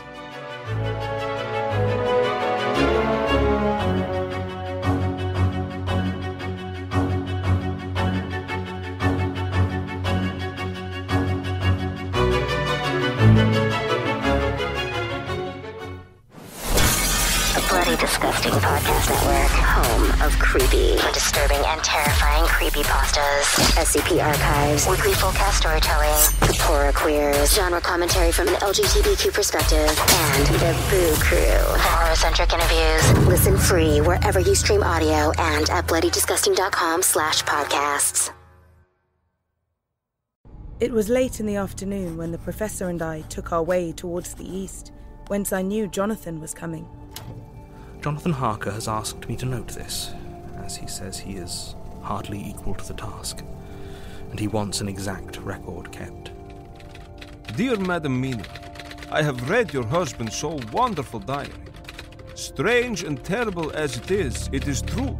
I will pledge my life on it. God preserve my sanity, for to this I am reduced. Safety and the assurance of safety are things of the past. I am in hopes that I shall see more of you at Castle Dracula.